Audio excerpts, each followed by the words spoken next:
नमस्कार दोस्तों। द्रोणाचार्य एकेडमी की करंट अफेयर्स टुडे क्लास में आप सभी का स्वागत है। आज 14 जून 2020 है और हम आपके लिए फिर से कुछ नए करंट अफेयर्स लेकर आए हैं। तो चलिए स्टार्ट करते हैं आज के विचार के साथ। टुडेज थॉट, यह आज का विचार है, धैर्य सफलता का एक महत्वपूर्ण तत्व है, या पेशेंस इज़ अ की एलिमेंट ऑफ सक्सेस। आप लोगों ने सुना होगा कि जो धैर्यवान होते हैं वो अपनी सफलता तक ज़रूर पहुंचते हैं, पर जिनके अंदर धैर्य नहीं वो कभी अपनी सफलता तक नहीं पहुंच पाते, क्योंकि वो हमेशा परेशान रहते हैं और सफलता को जल्दी से जल्दी पाने के चक्कर में गलत रास्ते पकड़ लेते हैं और इसी कारण से अपनी सफलता से कोसों दूर हो जाते हैं। तो याद रखिएगा दोस्तों, सफलता की कुंजी धैर्य कहलाती है, इसलिए हमेशा धैर्यवान रहें, अपनी कर्म को करते जाएं और धैर्य का साथ न छोड़ें। तो चलिए स्टार्ट करते हैं करंट अफेयर्स। आज का पहला करंट अफेयर है, on which day world blood donor day is observed. किस दिन विश्व रक्तदाता दिवस मनाया जाता है। दोस्तों, ये दिवस विश्व में जो ब्लड डोनेट करते हैं उनको प्रोत्साहित करने के लिए और साथ ही ब्लड डोनेशन के लिए अवेयर करने के लिए ये दिवस मनाया जाता है।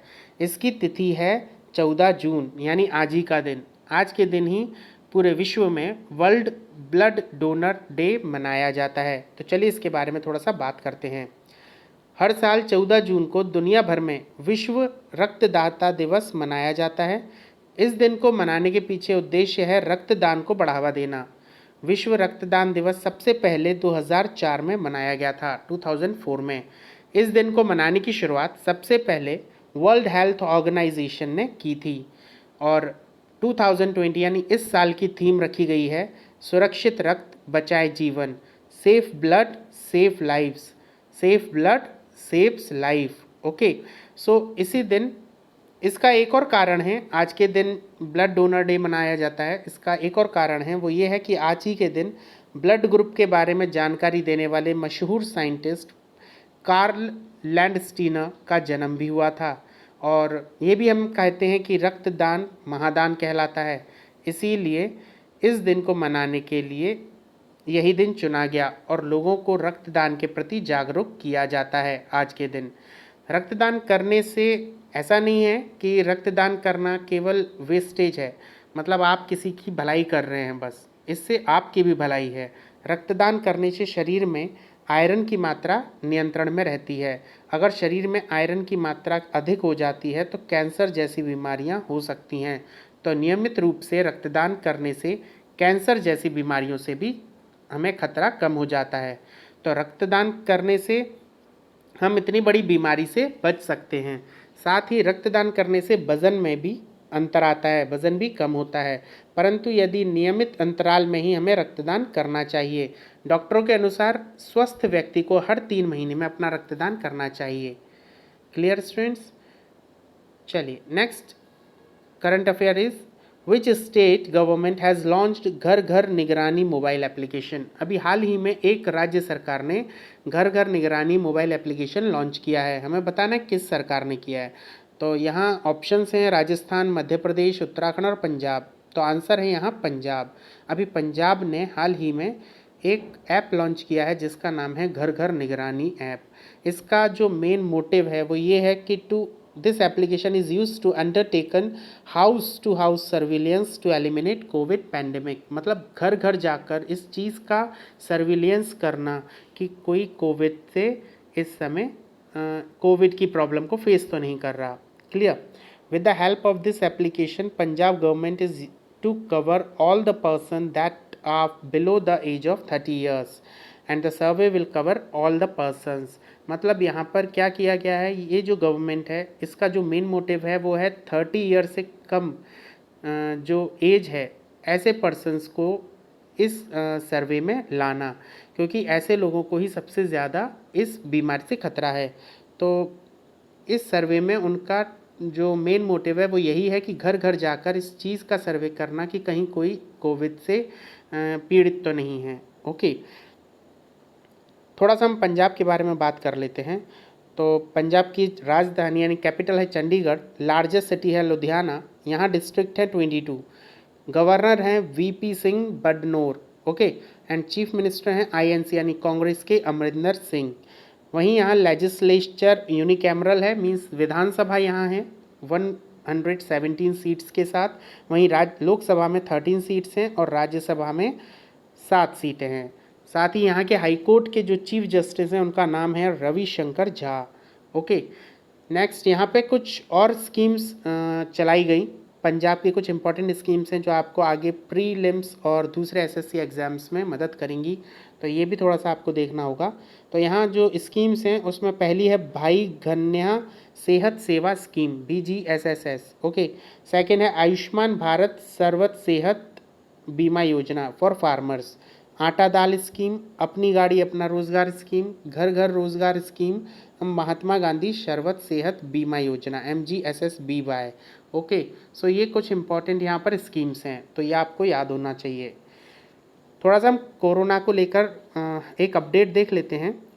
अभी वर्तमान में यानी आज की हम डेट लेते हैं तो ये आज ही का अपडेट डाटा है 13 जून का, ठीक है, मतलब कल का अपडेट डाटा है। तो कल तक जो पूरे इंडिया में केसेस हैं वो हैं आपके 3,18,650, ओके। ये कंफर्म्ड केस हैं जिसमें से 9,121 डेथ्स हो चुकी हैं और 1,60,239 केसेस रिकवर्ड हो चुके हैं और बाकी के अभी ट्रीटमेंट उनका जारी है, क्लियर। तो ये एक बहुत बड़ा आंकड़ा है जो बढ़ता जा रहा है इस समय, ठीक है। यदि हम स्टेट वाइज देखते हैं तो सबसे ज़्यादा जो इस समय अफेक्टेड एरिया है वो है महाराष्ट्र। कंफर्म्ड केस है यहाँ पर अप्रॉक्सीमेटली 1 लाख से ज़्यादा ये केस हो चुके हैं महाराष्ट्र में। तो महाराष्ट्र इस समय टॉप पोजीशन पर चल रहा है। साथ ही सेकंड पर तमिलनाडु, थर्ड पर दिल्ली है। और इस तरीके से यदि हम पंजाब में देखते हैं तो पंजाब में भी काफ़ी केस हो रहे हैं, ठीक है। तो यहाँ पर ये एक पूरा ब्यौरा है, तो आप यहाँ पर इससे एक अपडेशन आप ले सकते हैं। Next, which organisation institute has developed गर्मी clean to sanitise uniform of security forces? किस संगठन ने अभी सुरक्षा बलों की वर्दी को साफ करने के लिए गर्मी क्लीन नाम का ये मशीन या ये कैबिनेट कह सकते हैं इसे विकसित किया है? आप सभी जानते हैं इस समय गर्मी कितनी ज़्यादा पड़ रही है और जो लोग हमारे लिए बाहर इस गर्मी को सहन कर रहे हैं उसमें सबसे ज़्यादा सुरक्षा बल है जो भरी धूप में, कड़ी धूप में बाहर रोडों पर हमारी सुरक्षा के लिए तैनात हैं। तो इन्हीं लोगों की प्रॉब्लम को सॉर्ट आउट करने के लिए एक ऑर्गेनाइजेशन ने अभी एक ये कैबिनेट बनाया है जो इनकी यूनिफॉर्म्स को सैनिटाइज कर सकता है, ठीक है। तो हमें ये बताना है ये कौन सा ऑर्गेनाइजेशन है, तो आंसर आएगा यहाँ DRDO। DRDO ने अभी हाल ही में एक कैबिनेट बनाया है। तो इसे डेवलप करने का जो मेन मोटिव था वो यही था, to sanitise uniform of security forces, मतलब इनकी यूनिफॉर्म को सैनिटाइज करना, ठीक है। अभी ये जो चैम्बर है इसे दिल्ली में पार्लियामेंट स्ट्रीट पुलिस स्टेशन में लगाया गया है। बाकी DRDO's move came after Delhi police gave their requirement for sanitizing their uniform can shield helmets, मतलब जो दिल्ली पुलिस थी उनका ये थोड़ी सी डिमांड थी, उनकी रिक्वायरमेंट थी कि उनकी यूनिफॉर्म्स को, केन्स को, शील्ड्स, हेलमेट्स को सैनिटाइज करने के लिए उनके पास कोई एक ऐसा ज़रिया होता। तो इसीलिए DRDO ने आगे बढ़कर इस प्रॉब्लम को सॉर्ट आउट करने के लिए इस कैबिनेट को बनाया है। जो नाम है इसका वो गर्मी क्लीन भी कह सकते हैं, जर्मी क्लीन, जो भी आप समझ में आए। तो गर्मी क्लीन ये जो कैबिनेट है इसका जो मेन काम है वो है कपड़ों को सैनिटाइज करना, उनकी यूनिफॉर्म को सैनिटाइज करना। और इसकी जो एफिशिएंसी है वो ये है कि 15 मिनट में ये 25 पेयर ऑफ क्लॉथ्स यूनिफॉर्म्स को ये सैनिटाइज कर सकती है। साथ ही मशीन एक सैनिटाइज चैम्बर के रूप में तैयार की गई है जिसमें कपड़े रखने पर वह उसे कीटाणु मुक्त बना देती है, ठीक है। DRDO के लिए हम पहले भी बात कर चुके हैं, एक बार फिर से देख लीजिए। इसका फॉर्मेशन हुआ है 1958 में, हेडक्वार्टर है दिल्ली में। इसका जो मोटो है वो बलस्य मूलम विज्ञानम या strengths origin is in science, clear. साथ ही मिनिस्टर यहाँ रिस्पॉन्सिबल हैं राजनाथ सिंह जो मिनिस्टर ऑफ डिफेंस हैं। साथ ही यहाँ की जो एग्जीक्यूटिव हैं, एजेंसी एग्जीक्यूटिव इस समय जो हैं वो हैं doctor G Satish Reddy, okay, chairman of DRDO। तो यहाँ तक आपको ये इंफॉर्मेशन मिली होगी। नेक्स्ट क्वेश्चन है, Indian Railway has set a new world record by commissioning the world high-rise overhead equipment, which railway has successfully run double stack container in electrified areas। अभी हाल ही में इंडियन रेलवे ने एक बहुत बड़ा विश्व रिकॉर्ड बनाया है जो आज तक पूरे विश्व में कहीं नहीं हुआ। इंडियन रेलवे ने अभी पहली बार हाई राइज ओवरहेड इक्विपमेंट को चालू करके एक नया विश्व रिकॉर्ड बनाया है। यहाँ पर उसने एक डबल स्टैक कंटेनर चलाया है। आपने जिस तरह से डबल डेकर बसेस देखी होंगी मुंबई में, उसी तरह का डबल स्टैक कंटेनर एक रेलवे जो मालगाड़ी होती है उसमें जो कंटेनर्स होते हैं उसे डबल मतलब एक के ऊपर एक रखकर उसे चलाया गया है। ठीक है, तो इस तरह के कंटेनर को डबल स्टैक कंटेनर कहा जाता है। तो ये उन्होंने सफलतापूर्वक विद्युतीकृत क्षेत्र में यानी इलेक्ट्रीफाइड लाइन पर इन्होंने चलाया है। तो हमें बताया ना ये कौन से रेलवे ने अभी ये वाला एक्सपेरिमेंट किया था। तो आंसर आएगा यहाँ वेस्टर्न रेलवे। ठीक है, चलिए इसके बारे में थोड़ी सी हम बात कर लेते हैं। तो भारतीय रेलवे ने पहले हाई राइज ओवरहेड इक्विपमेंट को चालू करके एक नया विश्व रिकॉर्ड बना लिया है। पश्चिम रेलवे ने सफलतापूर्वक विद्युतीकृत क्षेत्र में डबल स्टैक कंटेनर चलाया है। साथ ही भारतीय रेलवे OHE क्षेत्र में उच्च पहुंच वाले पैनोग्राफ के साथ डबल स्टैक कंटेनर ट्रेन चलाने वाला भारत का पहला रेलवे जो इंडियन रेलवे है वो पहला रेलवे बन चुका है पूरे विश्व में, जो दुनिया भर में पहली पहल मानी गई है। इस पहल से हाई राइज ओवरहेड इक्विपमेंट से तार की ऊंचाई जो है वो है 7.5 से 7 मीटर। ओके, और जिसका 10 जून 2020 को गुजरात के पालनपुर और बोटाद स्टेशनों के बीच सफलतापूर्वक संचालन किया गया है। तो आप ये देख सकते हैं ये ट्रेन में ये डबल स्टैक मतलब एक कंटेनर नीचे है और इसी के ऊपर दूसरा कंटेनर है ना।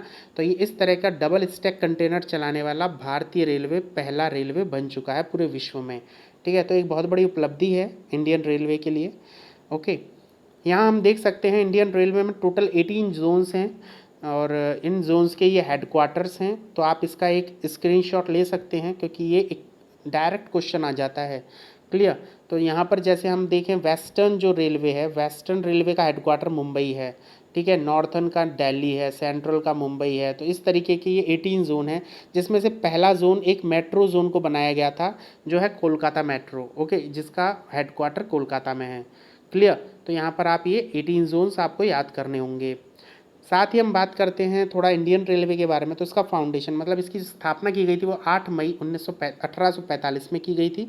मतलब आप जानते हैं 1947 में हमें आज़ादी मिली थी लेकिन इंडियन रेलवे की शुरुआत पहले ही हो चुकी थी।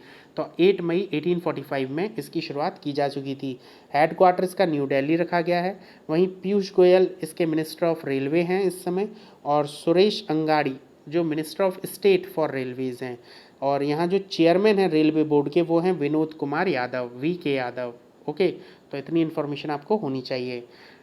नेक्स्ट क्वेश्चन पर आते हैं, which state has unveiled the deep submerge rescue vehicle DSRV complex for carrying out deep water rescue operation at eastern naval command ENC। अभी हाल ही में किस राज्य में पूर्वी नौसेना कमान ने गहरे पानी में बचाव कार्यों को अंजाम देने के लिए एक deep submerge rescue vehicle complex का अनावरण किया है? मतलब क्या है कि बहुत गहरे पानी में जब हम जाते हैं तो वहाँ पर हमारे पास ऐसा कोई व्हीकल नहीं था जो अंदर जाकर पनडुब्बियों को बचा सके। मतलब किसी पनडुब्बी में यदि कोई भी प्रॉब्लम आती है तो उसको बचाने के लिए हमारे पास कोई भी इस तरह का व्हीकल नहीं था।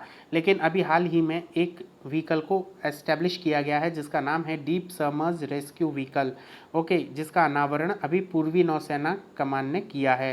लेकिन ये किस राज्य में किया हमें ये बताना है। तो आंसर रहेगा यहाँ आंध्र प्रदेश। आंध्र प्रदेश के विशाखापट्टनम में ये लॉन्चिंग की गई है। तो थोड़ा देख लेते हैं। आंध्र प्रदेश के विशाखापट्टनम में पूर्वी नौसेना कमान ने गहरे पानी में बचाव कार्यों को अंजाम देने वाली deep submerge rescue vehicle complex का अनावरण किया है। वहीं भारतीय नौसेना ने इस तरह की 2 ऐसी प्रणालियों को शामिल किया है जो भारत के पूर्वी और पश्चिमी तट पर पनडुब्बियों को सुरक्षा कवर प्रदान करेगी। ठीक है, मतलब ये पश्चिमी तट पर भी रहेगी और पूर्वी तट पर भी रहेगी। और इसका जो मेन उद्देश्य होगा वो होगा पनडुब्बियों को सुरक्षा कवर देना। आपको पता है नौसेना स्टाफ कौन है इस समय हमारे? एडमिरल करमवीर सिंह। ओके, तो चलिए नेक्स्ट क्वेश्चन पर आते हैं। In which place Uttarakhand forest department has launched the largest biodiversity park of the state. राज्य का सबसे बड़ा बायोडाइवर्सिटी पार्क उत्तराखंड में कहाँ बनाया गया है, ठीक है। तो हमें ये बताना है ये कहाँ पर है। तो यहाँ देहरादून, रुड़की, ऋषिकेश और हल्द्वानी। तो आंसर यहाँ रहेगा हल्द्वानी। हल्द्वानी में भी हाल ही में उत्तराखंड का सबसे बड़ा जैव विविधता पार्क बनाया गया है। तो चलिए इसके बारे में थोड़ा देख लेते हैं।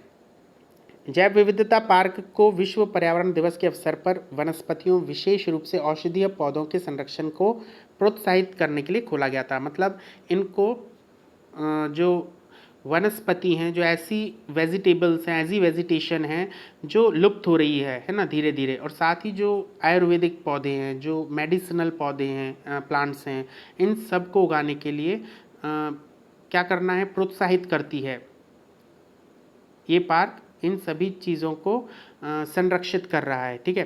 तो उत्तराखंड वन अनुसंधान विंग जैव विविधता पार्क 18 एकड़ में फैला होगा, ठीक है। ये 18 एकड़ में फैला है। और हल्द्वानी की यदि हम बात करते हैं तो ये उत्तराखंड की मोस्ट पॉपुलस सिटी है। साथ ही Haldwani is located in the Nainital district. ये नैनीताल डिस्ट्रिक्ट में है, जो 8 जोन में से एक है, ठीक है। और ये गौला रिवर के बैंक पर स्थित है, ठीक है, हल्द्वानी। उत्तराखंड के मुख्यमंत्री की बात करते हैं तो त्रिवेंद्र सिंह रावत हैं। वहीं राज्यपाल हैं बेबी रानी मौर्य, ओके। और अभी आपने हाल ही में सुना था कि उत्तराखंड ने अपनी एक समर कैपिटल बनाई है, नाम है गैरसैंण, और विंटर कैपिटल है यहाँ की देहरादून, ठीक है। तो ये सब आपको पता होना चाहिए। नेक्स्ट क्वेश्चन पर आते हैं। एक मिनट, थोड़ा आप हमने पिछले वीडियो में ये भी पढ़ा था कि उत्तराखंड की हमने कुछ स्कीम्स देखी थी, तो एक बार थोड़ा सा रिवीजन हो जाएगा, तो आप देख लीजिए। पहली है मुख्यमंत्री स्वरोजगार योजना, होप पोर्टल है, helping out people everywhere. Then किसान पेंशन योजना है, प्रवासी यात्रा पंजीकरण, मुख्यमंत्री आंचल अमृत योजना, वैष्णवी सुरक्षा योजना और दीक्षा, जिसका फुल फॉर्म है dedication to enhance education through knowledge skill and habit assessment. तो ये सभी जो स्कीम्स हैं ये उत्तराखंड की हैं, ठीक है। तो ये आपको थोड़ा याद रखना होगा। नेक्स्ट क्वेश्चन पर आते हैं। Recently which ministry has launched a scheme on internship programme Sahakar Mitra. Sahakar Mitra नाम से एक इंटर्नशिप प्रोग्राम चलाया गया है। किस मंत्रालय ने चलाया है, हमको ये बताना है। तो आंसर यहाँ रहेगा आपका ministry of agriculture and farmer welfare, okay. Ministry of agriculture and farmer welfare ने अभी हाल ही में एक इंटर्नशिप प्रोग्राम चलाया जिसका नाम है सहकार मित्र। देखते हैं इसमें क्या है। केंद्रीय कृषि और किसान कल्याण मंत्री नरेंद्र सिंह तोमर जी ने अभी राष्ट्रीय सहकारी विकास निगम यानी एनसीडीसी की सहकार मित्र योजना इंटर्नशिप कार्यक्रम का शुभारंभ करते हुए गुरुवार को ये कहा कि ये जो कार्यक्रम है इससे युवा पेशेवरों को सहकारिता का व्यवहारिक अनुभव मिलेगा।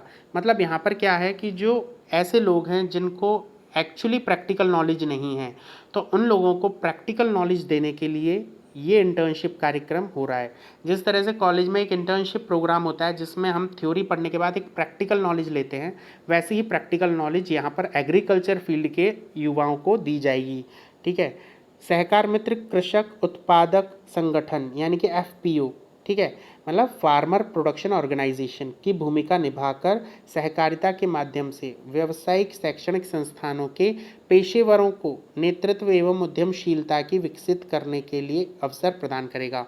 मतलब यहाँ पर हो क्या रहा है कि जो युवा हैं उन लोगों को एक प्रोफेशनल बनाना, ठीक है, मतलब प्रोफेशनल उनके अंदर एक लीडरशिप लाना, एक प्रोफेशनलिज्म लाना, और साथ ही उनके अंदर उद्यमशीलता को विकसित करना। मतलब किस तरह से वो जो एग्रीकल्चर है उसको इंडस्ट्रियलाइजेशन उसका कर सकते हैं, ठीक है। तो इन सभी चीज़ों को युवाओं में विकसित करने के लिए ये कार्यक्रम चलाया जा रहा है, जो एक पेड प्रोग्राम है। पेड प्रोग्राम मतलब है कि इसमें एक तरह से स्टाइपेंड भी दिया जाएगा, ठीक है।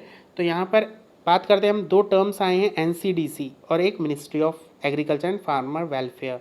तो एनसीडीसी क्या है, नेशनल कोऑपरेटिव डेवलपमेंट कॉरपोरेशन, ठीक है।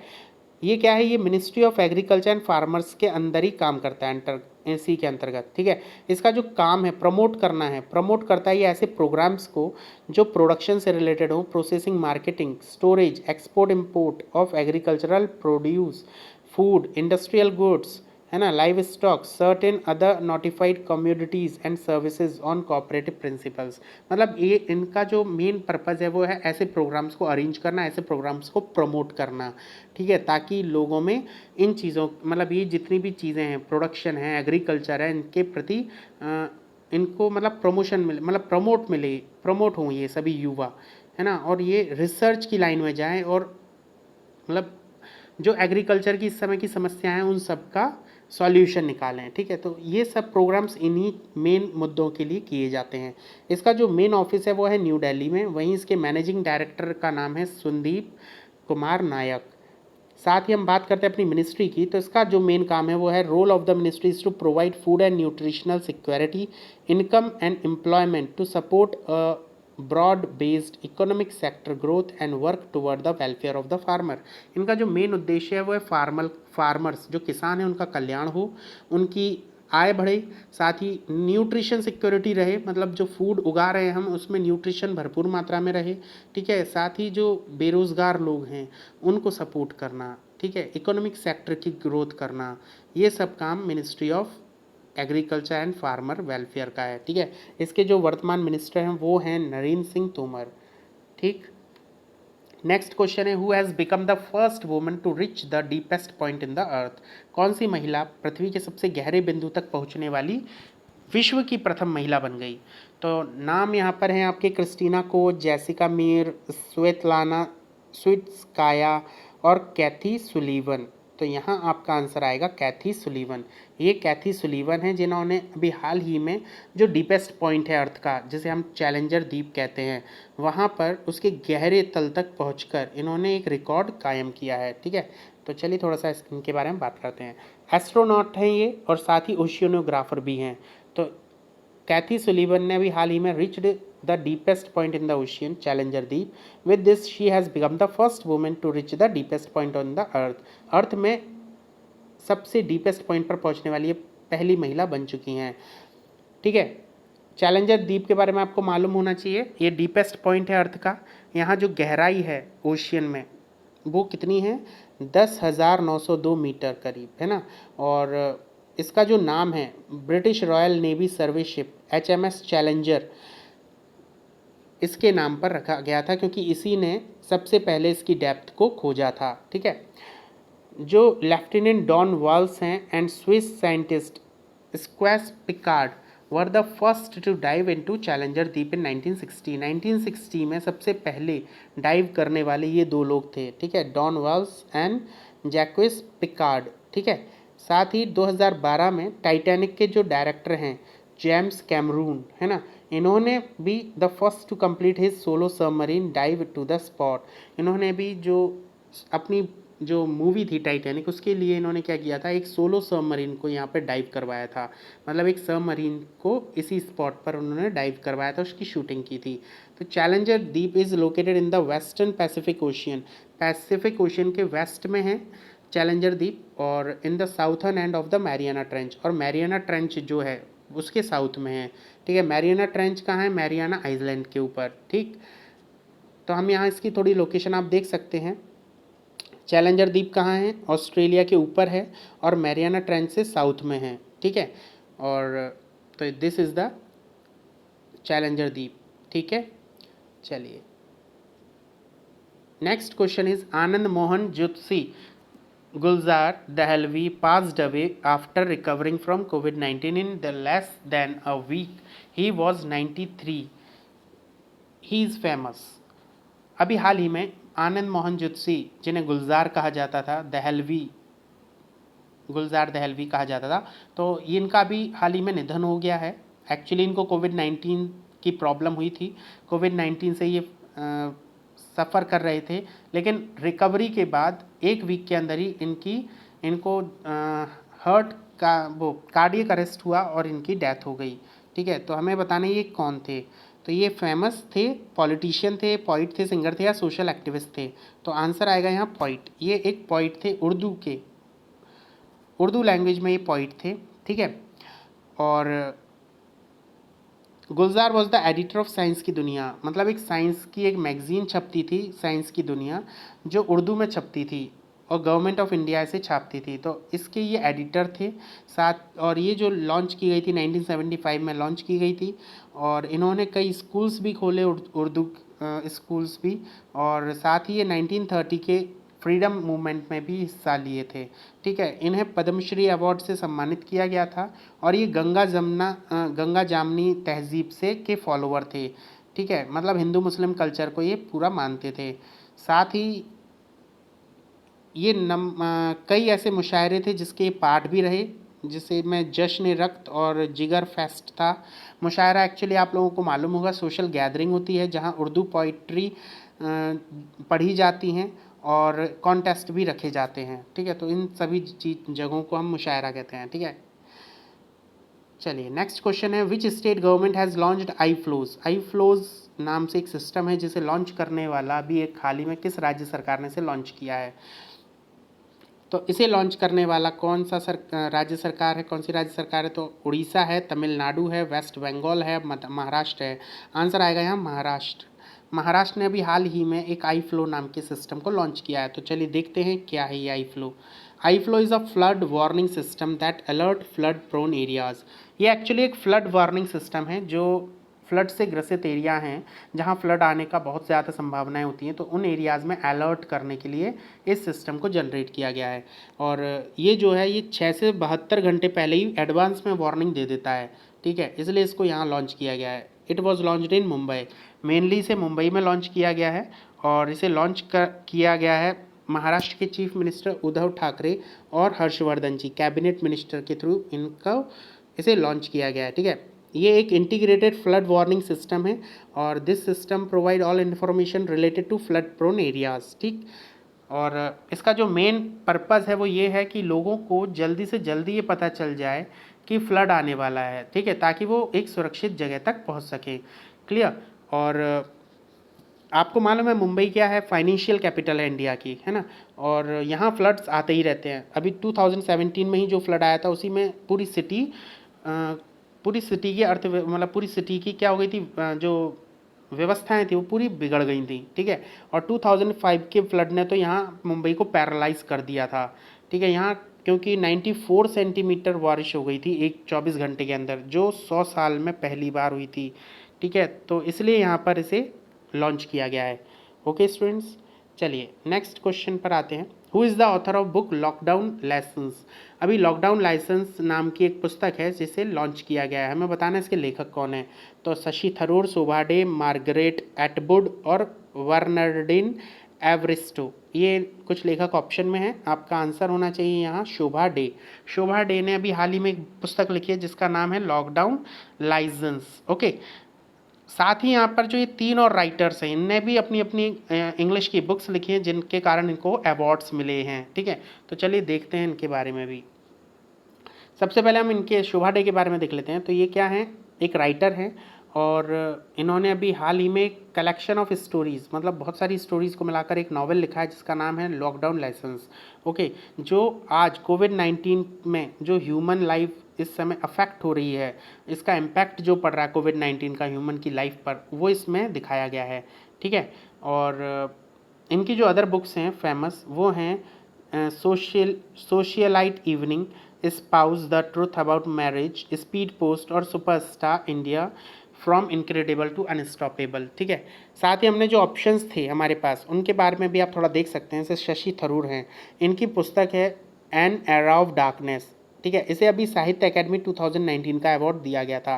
साथ ही मार्गरेट एटवुड और बर्डरिन एवरिस्टो, ठीक है, इन दोनों को मान बुकर 2019 दिया गया था इनकी बुक द टेस्टामेंट्स और गर्ल वुमेन एंड अदर्स के लिए। ठीक है, तो ये भी आपको थोड़ा सा याद होना चाहिए। नेक्स्ट न्यूज़ है, ये एक्चुअली न्यूज़ हम सभी को मालूम है। अभी हमने हाल ही में एक दिवस मनाया था जो था बाल मजदूरी के खिलाफ, है ना। जो बच्चों से मजदूरी करवाते थे, चाइल्ड लेबर के अगेंस्ट में हमने एक डे मनाया था। तो वो मनाया था हमने 12 जून को, है ना। और उसी के रिस्पेक्ट में 2 ऑर्गेनाइजेशंस हैं, एक इंटरनेशनल लेबर ऑर्गेनाइजेशन और एक यूनिसेफ। इन दोनों ने एक रिपोर्ट जारी की है। रिपोर्ट का जो टाइटल है वो है कोविड-19 and child labour at a time of crisis, a time to act. ठीक है, तो इसके अंदर उन्होंने क्या क्या बताया वो देखिए। सबसे पहले रिपोर्ट हमें बताती है कि जो मिलियन ऑफ चिल्ड्रंस हैं are to be push to child labour, मतलब चाइल्ड लेबर में मतलब जो बाल श्रम है उसमें उन्हें धक्का दिया जा रहा है बच्चों को, मतलब उसमें उनको ज़बरदस्ती जो बच्चे हैं, बच्चों की इच्छा यदि पढ़ने की भी है तो उनकी उस शिक्षा को ख़त्म करके उन्हें ज़बरदस्ती इस बाल श्रम के प्रॉब्लम, मतलब इन्हें बाल श्रम में धकेला जा रहा है ना। ड्यू टू कोविड-19 क्राइसिस, क्या हो रहा है कि कोविड-19 के कारण इकोनॉमी बहुत ज़्यादा गिर रही है, लोगों की हालत इस समय ख़राब है, उनकी इकोनॉमिक कंडीशन ख़राब है और जिस कारण से उनको अपने बच्चों से भी काम करवाना पड़ रहा है। ठीक है, तो मिलियंस ऑफ चिल्ड्रंस हैं यहाँ जो चाइल्ड लेबर में इस समय जो एज अ लेबर काम कर रहे हैं। ठीक है, तो इस रिपोर्ट में कोविड-19 के लिए ही उसने बोला है कि कोविड-19 will increase poverty that will eventually drive the increase in child labour. जो कोविड-19 है ये पॉवर्टी को बढ़ा रहा है, ठीक है, और बढ़ाएगा, और साथ ही इसी के साथ साथ क्या क्या बढ़ेगा, चाइल्ड लेबर भी की प्रॉब्लम भी बढ़ती चली जाएगी। ठीक है, रिपोर्ट ने ये प्रिडिक्ट किया है कि यदि 1% पॉवर्टी बढ़ती है तो उसके रिस्पेक्ट में 0.7% चाइल्ड लेबर की प्रॉब्लम भी बढ़ेगी। ठीक है, साथ ही यहाँ पर उन्होंने बताया this is because of poverty increases a country school closes and the social service decreases, है ना। पॉवर्टी बढ़ रही है कंट्री में और इसी कारण स्कूल क्या है अभी बंद है कोविड-19 के कारण, सोशल सर्विसेज भी कम है और इसी कारण से क्या हो रहा है, जो बच्चे हैं उनको ज़बरदस्ती फोर्स किया जा रहा है काम करने के लिए। Currently temporary school and the school closure is affecting more than 1 billion students spread in 130 country. अभी इस टेम्प्ररी स्कूल के क्लोजिंग के कारण पूरे विश्व में 130 कंट्रीज़ के 1 बिलियन स्टूडेंट्स इस समय अफेक्ट हो रहे हैं। ठीक है, और most of the childrens are try to push in a hazardous and exploitative jobs. मतलब यहाँ पर हो क्या रहा है कि जो चिल्ड्रंस हैं उनको खतरनाक और ऐसी जगह जहाँ पर शोषण किया जाता है, बिना पैसे के काम करवाया जाता है, ऐसी जगहों पर बच्चों से काम करवाया जा रहा है। तो it is a very big problem जो आगे और बढ़ने वाली है। तो इन गवर्नमेंट को इसके लिए कुछ करना चाहिए मे बी, है ना। चलिए नेक्स्ट क्वेश्चन, थोड़ा सा हम इन दोनों ऑर्गेनाइजेशंस के बारे में देख लेते हैं। ILO क्या है, इंटरनेशनल लेबर ऑर्गेनाइजेशन, और इसका फॉर्मेशन हुआ था 29 अक्टूबर 1919 में और हेडक्वार्टर है जिनेवा स्विट्ज़रलैंड में, और इसके जो डायरेक्टर जनरल हैं वो गाय राइडर जो UK के हैं। ठीक है, साथ ही यूनिसेफ की बात करते हैं तो यूनिसेफ की फॉर्मेशन हुई थी 11 दिसंबर 1946 में और न्यूयॉर्क सिटी में इसका हेडक्वार्टर है, और एग्जीक्यूटिव डायरेक्टर जो यहाँ के वो हैं हेनरिता H4 जो USA से हैं। ठीक है, चलिए नेक्स्ट क्वेश्चन पर आते हैं। This is again a news. SCL Das to head the committee constituted by Petroleum Ministry to inquire the Assam oil well disaster। अभी हाल ही में आपने सुना होगा कि असम में तेल के कुओं में क्या हो गया, आग लग गई थी। ठीक है, तो वहाँ पर जो प्रॉब्लम क्रिएट हुई, क्यों वहाँ आग लगी, तो इसीलिए जो पेट्रोलियम मिनिस्ट्री है उसने एक कमेटी कॉन्स्टिट्यूट की और उसके जो हेड बनाए वो हेड बने हैं SCL दास। ठीक है, SCL दास को वहाँ पर हेड बनाया गया है। ठीक है, और ये जो कमेटी है 3 मेंबर कमेटी है और साथ ही इसका जो मेन काम है वो है to enquire the disaster at oil India limited well in Assam. जो असम में ऑयल इंडिया लिमिटेड का जो वो जगह थी जहाँ पर ये आग लगी थी उसकी इंक्वायरी करना। ठीक है, और इनको 1 मंथ के अंदर अपनी रिपोर्ट सबमिट करनी है। ये जो पैनल है इसके जो हेड कौन है, SCL दास जो डायरेक्टरेट जनरल ऑफ हाइड्रोकार्बन्स हैं, DGH है। ठीक है, साथ ही यहाँ पे कुछ और मेंबर्स भी हैं जिसमें ONGC के चेयरमैन हैं BC बोरा, और ONGC के चेयरमैन हैं BC बोरा, वहीं ONGC के डायरेक्टर हैं TK सेनगुप्ता। इन दोनों को भी यहाँ पर मेंबर्स के रूप में नियुक्त किया गया है। पेट्रोलियम मिनिस्ट्री की बात करें तो ये जो मिनिस्ट्री है it is concern with the exploration and production of oil and natural gas, refining, distribution and marketing, import export and conservation of petroleum products. ठीक है, मतलब ये इसका काम है। काम क्या है कि ऑयल और नेचुरल गैस को इनका प्रोडक्शन करना, उनको रिफाइन करना, डिस्ट्रीब्यूट करना, मार्केटिंग करना, इसकी इंपोर्ट एक्सपोर्ट का जितना भी जो एक्टिविटीज़ है ये सभी इस मिनिस्ट्री के अंतर्गत होती है। इसके जो वर्तमान मिनिस्टर हैं उनका नाम है श्री धर्मेंद्र प्रधान, ओके, तो ये सब आपको न्यूज़ पता होना चाहिए। नेक्स्ट क्वेश्चन पर आते हैं। अभी हाल ही में डिफॉरेस्टेशन की समस्या बहुत ज़्यादा बढ़ गई है और यही समस्या अमेज़न के फॉरेस्ट में भी बढ़ गई है। एक रिसर्च है, सेंटर है, national institute of space research, INPE, इसने भी अनाउंस किया है कि अमेज़न फॉरेस्ट में डिफॉरेस्टेशन बहुत ज़्यादा बढ़ गया है और 2019 में ये सबसे ज़्यादा हुआ है as compare to last 5 years. मतलब यदि आप पिछले 5 सालों की तुलना करें तो 2019 में ये सबसे ज़्यादा हुआ है। डिफॉरेस्टेशन मतलब पेड़ों की कटाई, मतलब ज़बरदस्ती पेड़ों को काटना। जो हरे पेड़ होते हैं उनको केवल अपने इकोनॉमिक बेनिफिट्स के लिए काट देना, ठीक है। The research institute has found that the deforestation has increased by 91 square kilometre in 2019 as compare to 2018।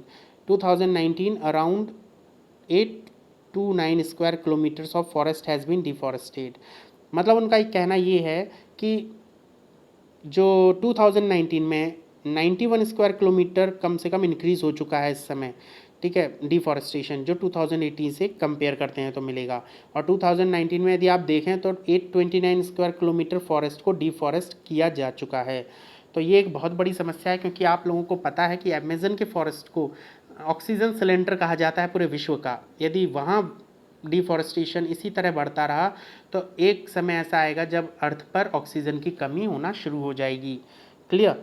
So it is a very big problem. So may be वहाँ की गवर्नमेंट इसके लिए कुछ ना कुछ ज़रूर करेगी। चलिए नेक्स्ट क्वेश्चन आते हैं। This is again a news. Farmer member of planning commission A Vaidyanathan passed away at 88। जो नीति आयोग है, इसका पहला नाम क्या था? प्लानिंग कमीशन, ठीक है, जिसे बाद में रिफॉर्म किया गया एज अ नीति आयोग।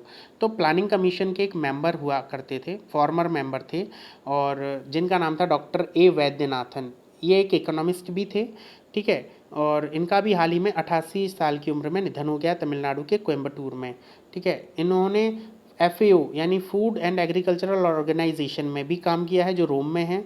वहीं वर्ल्ड बैंक में भी इन्होंने अपनी सेवाएं दी हैं। इसी के साथ ये प्लानिंग कमीशन के भी मेंबर रहे हैं 1962 से 1972 के समय, ठीक है। साथ ही इन्होंने KN राज कमेटी में भी ये एज अ मेंबर वर्क कर चुके हैं, जो टैक्सेशन के लिए बनाई गई थी। KN राज कमेटी किसके लिए बनाई गई थी? Taxation of agricultural income. जो एग्रीकल्चरल इनकम है उस पर जो टैक्स लग रहा है उसके लिए ये KN राज कमेटी बनाई गई थी 1969 से 1970 में। तो एक बहुत बड़ी हस्ती थे जिनका भी हाल ही में निधन हो गया है। तो ये आपका एक क्वेश्चन बन सकता है, ठीक है। Next and last news is Ramon Magsaysay award 2020 cancel due to कोविड-19 वायरस। अभी हाल ही में रमन मैग्सेसे अवार्ड, जिसे एशिया का नोबेल प्राइज़ भी कहा जाता है, कैंसिल कर दिया गया है ड्यू टू कोविड-19 पैंडेमिक, ठीक है। Manila based foundation is issued a statement. अभी जो मनीला बेस्ड फाउंडेशन है उसने अभी ये स्टेटमेंट जारी किया है कि इट हैज़ नो चॉइस, उनके पास कोई चॉइस नहीं है इन अवार्ड्स को कैंसिल करने के अलावा, ठीक है। साथ ही थर्ड टाइम हुआ है जब इस तरह का ये एनुअल अवार्ड क्या है, कैंसिल हुआ है इन द लास्ट 6 डिकेड्स। मतलब पिछले 6 दशकों में ये तीसरी बार हुआ है। पहली बार हुआ था 1970 में ड्यू टू फाइनेंशियल क्राइसिस के कारण। दूसरा हुआ था 1990 में, क्योंकि फिलीपींस में उस समय अर्थक्वेक आया था तो वहाँ बहुत ज़्यादा डिज़ास्ट्रस कंडीशन हो गई थी। और ये तीसरी बार है 2020 में कोविड-19 पैंडेमिक के कारण, ठीक है। तो थोड़ा रमन मैग्सेसे अवार्ड के बारे में देख लेते हैं। It is a annual award, एक एनुअल अवार्ड है, और it which is named after 7th Philippines president Ramon Magsaysay whose died in plane crash in 1957। ये रमन मैग्सेसे हुआ थे एक 7th फिलीपींस प्रेसिडेंट जिनका निधन हो गया था एक प्लेन क्रैश में 1957 में। उन्हीं की याद में ये अवार्ड बनाया गया था, ठीक है। ये जो अवार्ड है, ये अवार्ड दिया जाता है trustees of the Rockefeller brother fund with the cooperation of Philippines government, इन दोनों के द्वारा ये दिया जाता है, ठीक है। साथ ही ये जो अवार्ड है, यदि हम 2019 की बात करते हैं, वैसे ये अवार्ड स्पेशलाइजेशन फील्ड्स में दिया जाता है उन लोगों को उनकी फील्ड्स में जो उन्होंने अपना योगदान दिया है, ठीक है, उसके लिए अवार्ड दिया जाता है। Selflessly serve to help others, जो दूसरों की मदद करते हैं, ठीक है। तो रमन मैग्सेसे अवार्ड फ़िलहाल 2019 में 5 लोगों को दिया गया था, जिसमें से फर्स्ट थे किम जोंग किंग, जो साउथ कोरियन हैं और इन्होंने काम किया था सुसाइड और बुलिंग के लिए। जो लोग सुसाइड करते थे उन लोगों के लिए इन्होंने काम किया था। अंग खाना नेला पजीत, ठीक है, अंग खाना नेला पाइजीत, ठीक है, ये एक थाई वुमेन है और who become a human right defender, मतलब मानवाधिकार के लिए इन्होंने लड़ाई की थी थाईलैंड के अंदर, ठीक है। साथ ही रवीश कुमार, ये इंडियन हैं, इंडियन जर्नलिस्ट, ठीक है, इनको भी इनके पत्रकारिता के लिए अवार्ड दिया गया था। फिर आते हैं 4th नंबर पे को स्वीविन, ठीक है, ये म्यांमार के जर्नलिस्ट हैं, ठीक है। साथ ही रैमुंडो पुजानते कैबयाब, ठीक है, आरपीसी आप इससे नाम याद कर सकते हैं। तो ये म्यूजिशियन थे, ठीक है। तो इन पांचों को यहाँ पर रमन मैग्सेसे अवार्ड दिया गया था 2019 में। तो यदि अगला अभी कोई पेपर आता है तो आपसे 2020 में तो पूछेगा नहीं, तो हो सकता है 2019 के ही पूछे, तो आपको ये याद होने चाहिए। चलिए स्टूडेंट्स, आज का ये क्लास यहाँ ख़त्म होता है। So thank you everyone and best of luck for your upcoming exams. If you like this video, so please like and subscribe my channel and press the bell icon button to get new updates. Okay, thank you everyone.